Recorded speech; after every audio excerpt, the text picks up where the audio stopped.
ছোট্ট একটি বনে এক শামুক বাস করত। তার নাম ছিল টিপটিপ। সবাই তাকে নিয়ে হাসাহাসি করত।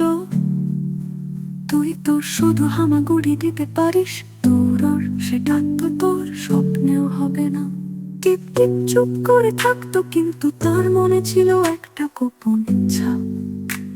সে একদিন দৌড়াতে চাইতো।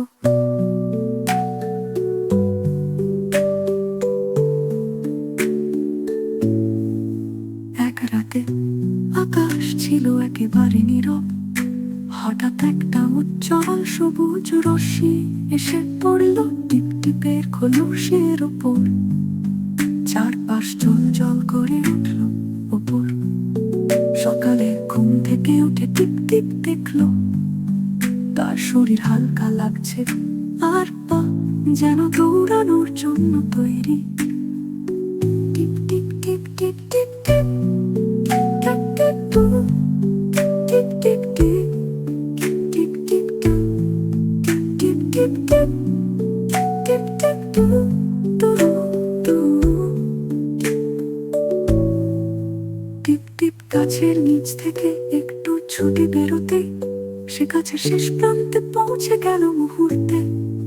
খরগোশ থেমে তাকিয়ে বলল, হ্যাঁ কি তুই দৌড়াচ্ছিস? টিপ টিপ হেসে বলল, হ্যাঁ, এখন আমি তো স্নেহ করতাম। দৌড়াচ্ছিস?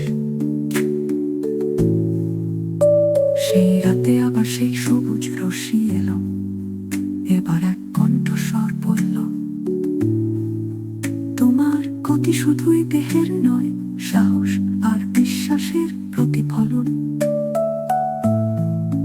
সত্যিকারের বীর সেই যে নিজের সীমাকে অতিক্রম করে। টিপ টিপ টিপ টিপ টিপ টিপ টিপ টিপ টু, টিপ টিপ টিপ টিপ টু, টিপ টিপ বুঝলো এই গতি আসলে এক ধরনের জাদু, আত্মবিশ্বাস যা শুধু সাহসীদের জন্য। বনের সব প্রাণীর জন্য আয়োজিত হলো এক দৌড়র প্রতিযোগিতা। সবাই টিপ টিপকে নিয়ে মজা করছিল। শামুক দৌড়াবে, এই তো কৌতুক। কিন্তু যখন দৌড় শুরু হলো, টিপ টিপ সামনে ছুটে চলল বিদ্যুৎ গতিতে। সবার চোখ ছানা পোড়া, কেউ তাকে ধরতেই পারল না। টিপ টিপ পারে। সেদিনের পর কেউ আর টিপ টিপকে নিয়ে হাসাহাসি করতো না। সে এখন সবার অনুপ্রেরণা।